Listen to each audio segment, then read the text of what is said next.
acho que pode criticar o comando do futebol do Cruzeiro, né? Que fez uma troca. Primeiro houve aquela história daquele áudio, né? Que o dono do clube estaria criticando o ex-técnico. Aí depois, na primeira estabilidade, o rapaz é demitido. Foi feita essa troca buscando um cara mais de grife, né? Acho que fica a responsabilidade maior no comando, quem fez a troca. Fizeram a troca na correria e está dando errado.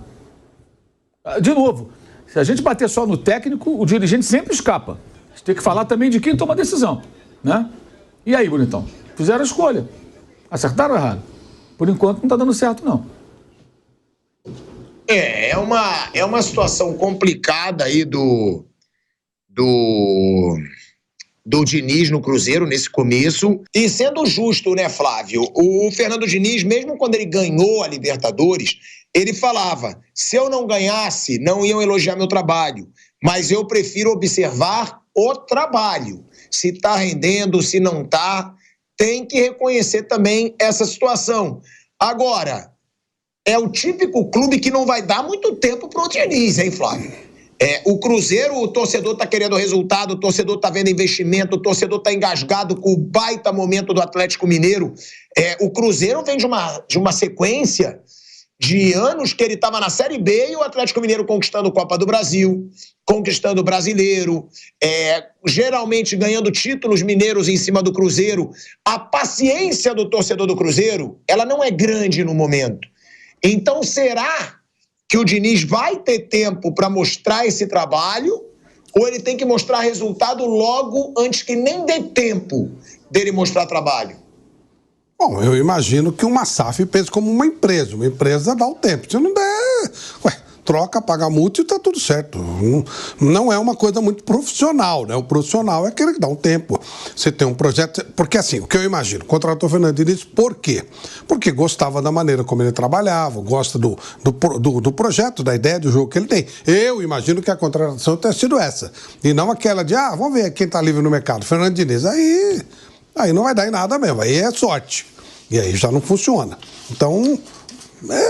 eu espero, quero crer que a nova direção do Cruzeiro pensou numa ideia de jogo, num trabalho a ser feito. Se pensou em resultado imediato, poderia até acontecer, como poderia não acontecer.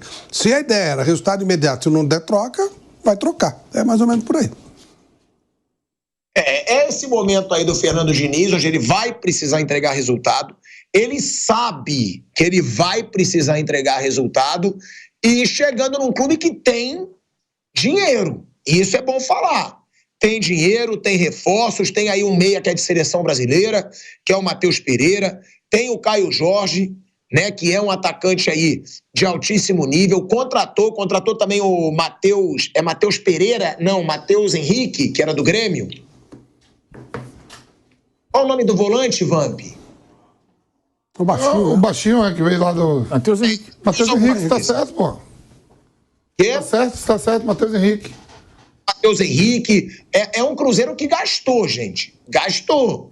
E que deve também estar disposto a gastar mais para a próxima temporada para fazer um elenco aí vitorioso para o Fernando Diniz. Contratou o Wallace também, volante, que o Flamengo chegou a querer contratar em algumas situações. É o Cruzeiro gastando dinheiro.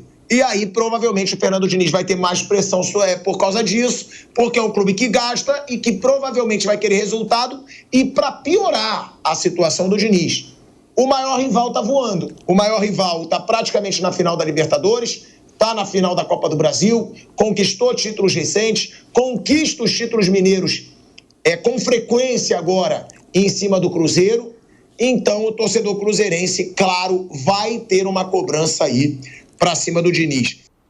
A gente tem que começar, a partir de agora, dia 1 de Fernando Diniz, a responsabilizar também a diretoria do Cruzeiro e quem toma as decisões, acho que principalmente o Alexandre Matos, né, não sei qual que é a equipe que trabalha com ele e tal, pelas decisões tomadas. Inclusive a de contratar o Fernando Diniz, faltando 2 meses para acabar a temporada, porque o Fernando Diniz é um técnico muito autoral, que eu acho que precisa de tempo, de adaptação, ele aos jogadores e os jogadores a ele. E eu não sei se é o melhor momento para a chegada do Fernando Diniz. Eu acharia mais normal contratar o Fernando Diniz para assumir em janeiro do que contratar o Fernando Diniz para a reta final da temporada. Não me parece o tipo de treinador que vai dar um choque nos jogadores e que rapidamente vai fazer esse time jogar A melhor. situação do Cruzeiro é complicada, inclusive na possibilidade de qual equipe levar para Curitiba. O Cruzeiro está na 8ª posição, Gris, e ele, tecnicamente falando, ele está fora de uma zona de Libertadores hoje. Ele teria aí que alcançar a equipe do Internacional, que tem 49, o Cruzeiro tem 44, ou seja, 5 pontos de distância. Mas esse G6 ele pode virar G8, ele pode virar G7. Então o Cruzeiro ele tem que se apegar a essa situação também. Então você largar o jogo contra o Atlético Paranaense Pode virar até G9, né? Pode virar até G9, mas aí no G9 seria só com o Cruzeiro, no caso, né? O Cruzeiro já estaria classificado. Então ele estaria pela classificado. Sul-Americana. Não, o Atlético pode chegar também entre os 8 ainda, né? O Atlético tá muito próximo ali, né? Ah não, mas só Pode virar viraria o G9 se acontecer a situação do Cruzeiro vai ser a Sul-Americana. Porque, verdade. Porque o Corinthians tá atrás, né? Exatamente, É o Corinthians tá... Verdade. Né, o Corinthians nem disputa qualquer sim. situação, né? 17º colocado. Sim. Então, o Cruzeiro ele não pode, basicamente, falar assim, não, esse jogo contra o Atlético Paranaense não nos interessa, a gente tem que focar exclusivamente no Lanús. A situação do Cruzeiro, ele deixou isso acontecer, na verdade. O Cruzeiro já perdeu vários pontos no Campeonato Brasileiro que ele não poderia ter perdido. O jogo contra o Bahia, por exemplo, a gente falava aqui há uma semana atrás, o jogo que aconteceu na sexta-feira, nós falávamos, cara, é chato falar isso, é clichê falar isso, mas é sim um jogo de 6 pontos. Porque se o Cruzeiro tivesse vencido, ele teria toda a tranquilidade do mundo de colocar os amigos... Quem não tá lesionado no Cruzeiro? Amigos do Vitinho. Os amigos do Vitinho, os amigos do... Zé enfim, Ivaldo. do Zé, né? Os amigos de quem for para jogar diante de um Atlético Paranaense lá na Liga Arena. É um jogo duríssimo, é um jogo que existe pressão para os dois lados, mas eu concordo que a pressão em relação ao Atlético Paranaense ela é muito maior. A gente vai fazer daqui a pouco o Super Trunfo, vai falar um pouquinho também do Atlético Paranaense, mas o Cruzeiro ele tem que pensar nesse jogo com uma possibilidade de vitória sim. Tem que chegar lá e tentar no resultado. Agora, qual time vai a campo? É a grande dúvida. Quem tá baleado e quem não tá baleado? A gente não tem essas informações. O Lautaro a gente achava que teria condição no último jogo, nem no banco ficou contra o Lanús. O Matheus Henrique, que a gente achava que seria só uma opção no banco de reservas... Ou nem iria, talvez. Nem iria, foi titular da equipe. E então jogou o a tempo gente todo. tá um pouco numa situação em que a gente não sabe exatamente como o professor Fernando Diniz está pensando. E outra coisa, a gente falou muito sobre o Atlético, entre aspas, testar contra o Internacional. O Cruzeiro ele pode fazer isso contra o Atlético Paranaense. O que, Grice, eu não faço a menor ideia. Mas é um jogo que pode sim ser um teste pro Cruzeiro diante do Lanús. Eu fiquei pensando também, qual que seria, né, se eu sou treinador do Cruzeiro, o que eu faria? Eu titular, reserva, mesclado? E assim, é uma decisão difícil, não é difícil cravar, não, esse é o certo, eu faria isso. Mas talvez um time alternativo é uma boa opção. Alternativo que você fala é um time reserva. misto. Não, time mais a todo reserva mesmo. Porque você tá a 2 jogos da classificação para Libertadores. Para mim, o Cruzeiro tem condições de vencer o Lanús fora de casa e trazer a classificação. E depois... O Cruzeiro tá 2 vitórias de uma vaga Libertadores. Ou ponto até final. empate e pênalti. Exatamente. Mas o Cruzeiro tá muito próximo de uma vaga na Libertadores. Eu acho que o Cruzeiro tem coisa. Apesar de não estar jogando bem, apesar do Lanús ter feito um segundo tempo melhor que o do Cruzeiro, eu acho que o Cruzeiro tá próximo. Eu acho que dá pro Cruzeiro focar assim na Sul-Americana. E mais do que isso, se você põe o time titular agora, sábado, amanhã, e o time mantém esse nível de atuação... Tropeça de novo. Você né? tropeça de novo, você já leva um time mais desmotivado para terça-feira, mais sem confiança. Se você bota um time reserva, você vai sem pressão. Porque o time reserva, se perder, o time reserva. E se ganhar e jogar bem, você ganha algumas alternativas pro Diniz pensar, esse cara aqui eu posso começar a contar com ele. Porque quem tá jogando tá tendo dificuldades. Você não tá conseguindo pensar muitos jogadores que estão bem no Cruzeiro. É um ou outro que está se destacando. A maioria não está conseguindo render o seu melhor. Se você bota um reserva, pode ser que você ache algumas alternativas para te entregar na quarta-feira. Então, assim, não é para cravar, mas eu, pensando aqui, eu iria com o time reserva. O grande problema de você fazer isso... Tá, você falou o seguinte, não tenho...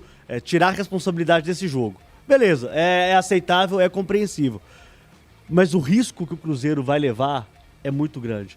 Porque você tem, por exemplo, o Bahia, que enfrenta o Vasco em São Januário, e o Vasco não tá jogando não é muito pra falar assim que dá pra cravar uma vitória ou um tropeço da equipe do Bahia lá em São Januário. E o Internacional pega o Atlético aqui com o time...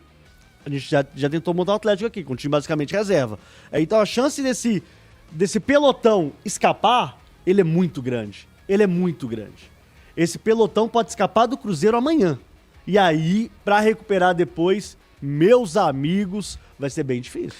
Eu até acho, assim, particularmente, que de fato o Cruzeiro não tem que se preocupar com a posição no Campeonato Brasileiro. Eu acho que nesse momento não pode ser prioridade. Como não é para o Atlético, mas se perder a Sul-Americana vai ficar muito longe. Vai, mas é um risco que eu acho que tem que correr.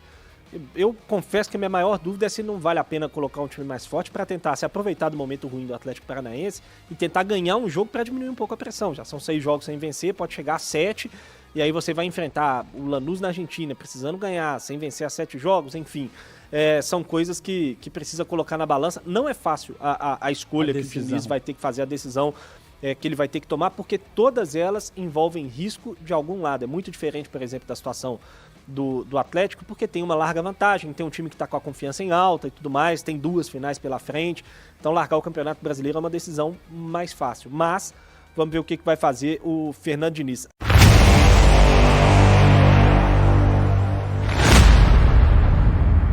Caio Jorge se destacou no Cruzeiro, superando seus números na Europa e se destacando em uma nova era no clube. Inicialmente vaiado, o atacante melhorou seu desempenho e se tornou um dos principais jogadores do time diante da situação instável que o clube enfrenta. Com 4 gols em 19 jogos, ele ultrapassou sua marca de gols na trajetória europeia, mostrando uma média de participação em gols a cada 2 partidas desde que se tornou titular. Revelado nas categorias de base do Santos e com passagem pela Juventus, Caio Jorge retornou ao Brasil com um alto investimento do Cruzeiro e vem correspondendo às expectativas, sendo decisivo em jogos importantes da equipe na Conmebol Sul-Americana. E aí, galera? O que acharam? Deixe nos comentários. Não se esqueçam de deixar o like e de se inscreverem no canal e ativar o sininho para receber as notificações. Até mais, Nação Celeste! Vamos pra frente!